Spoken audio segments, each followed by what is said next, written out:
pangpar le tha le du te tan sa takin ma kan son theilo na kan mo ni si ma se awang le tho si ni a song bol hi hau tak em a tlom jok le tha le tam jokin ka siam chua thei ka ringa khol ka ne ni chuan market a hi chuan har sat na om ka ring lowa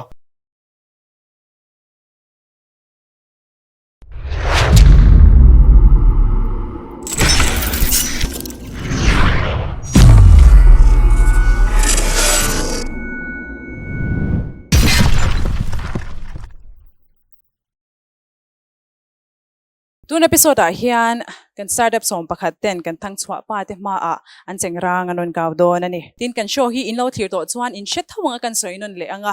startup kan ti hi chengrang ani a tin ngen mu kan ti hi investment kan ti nia chumia chuan sum mai ni lo advisory kan ti te partnership te kha awama tin entrepreneur kan ti hi pasal tha kan ti te kha ni a ti chuan a to bera chuan investor kan ti kha kan thang chwa pa te ani kan show organizers te hi 3010 tili le zonet te ania tili 3010 entrepreneurship and MSME support hi mizo mani kutke din tum te tan liaw liaw wa NGO din ani zo bok lung le khosa kum som ni chuang bong vula ei zong zo farm ilo somang u kaming chu pis hi zo than moya ni a lunglei zo bok atanga local ka ni a zo farm founder ka ni ama sabera chuan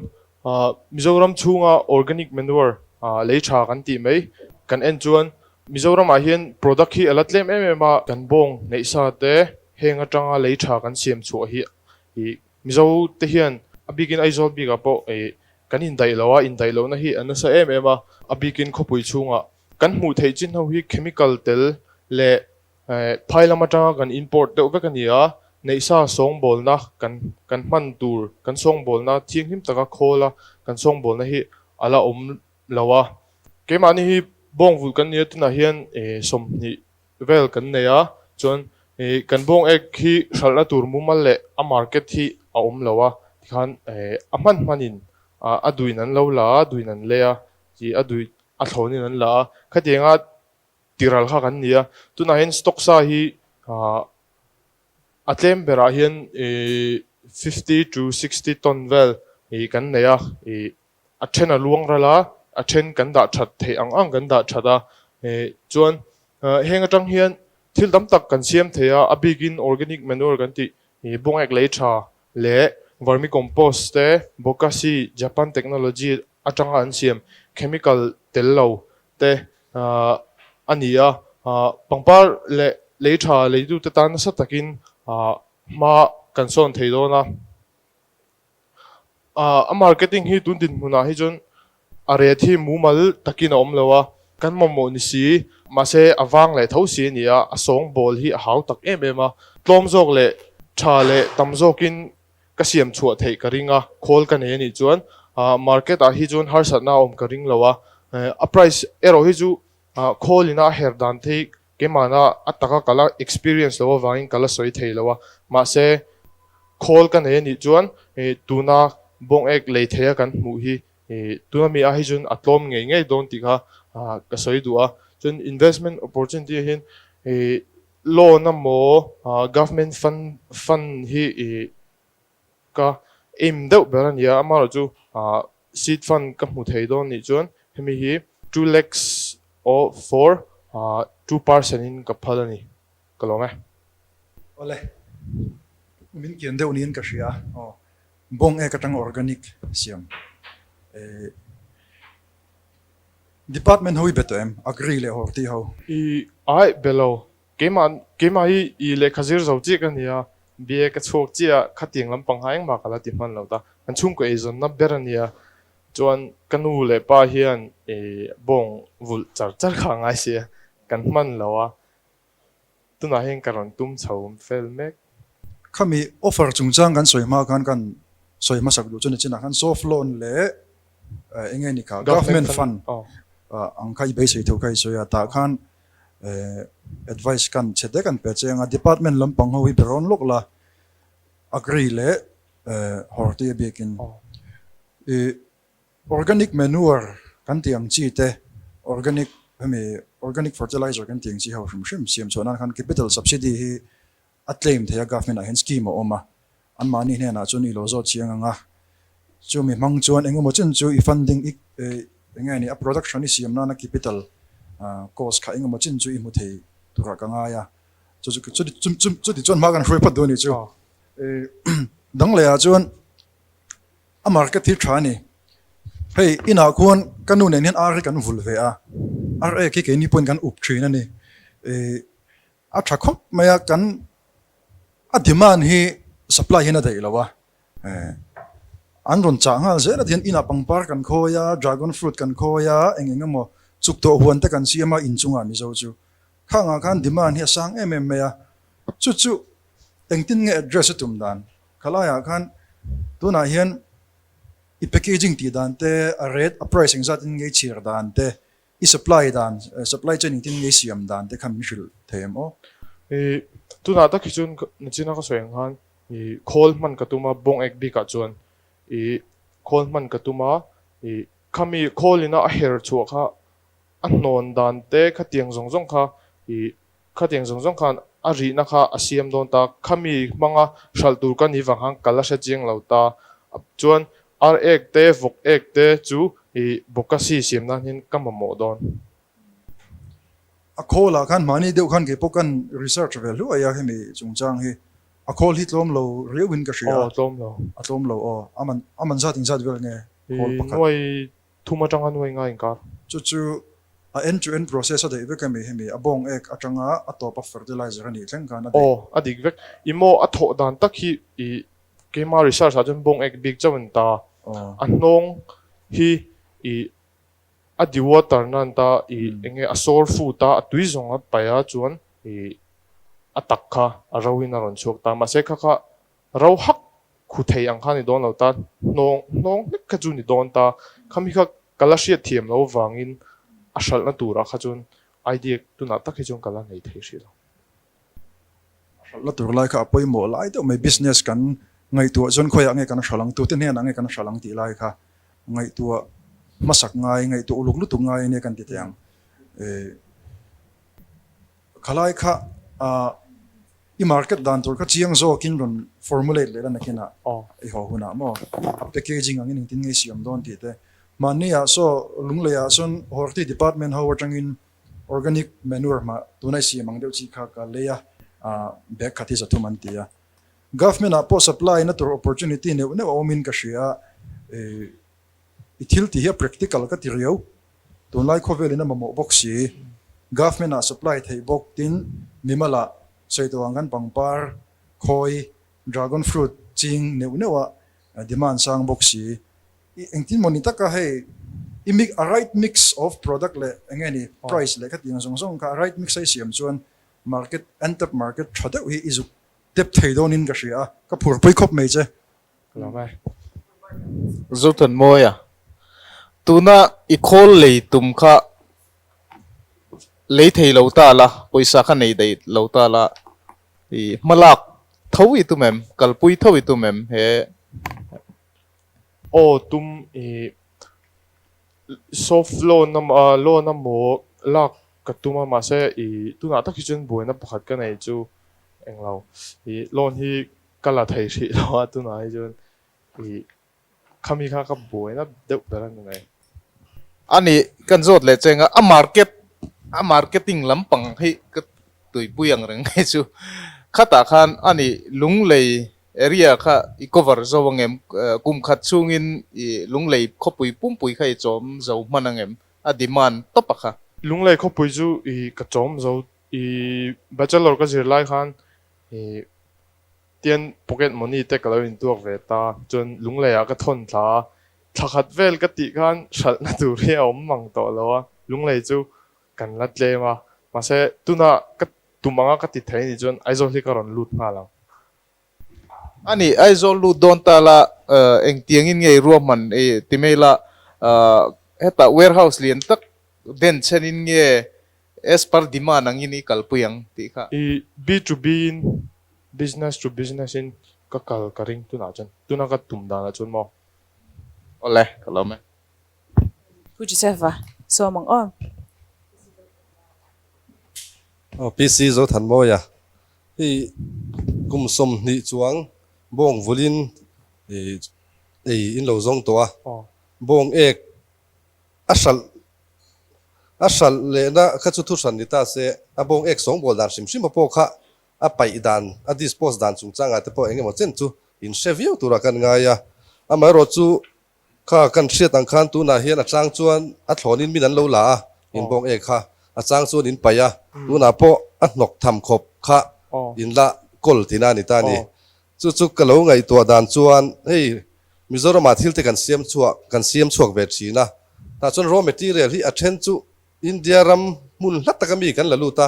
a then te pe chu foreign atang import te om ta ni nang ni chu in raw material tu rakha in nei sa nang ma ni nge ina a chuang liam in lo nei sa khan ya chu wang chuan market a po a price a midang compete kha har sat ka ring lowa entir nan kg khat man kha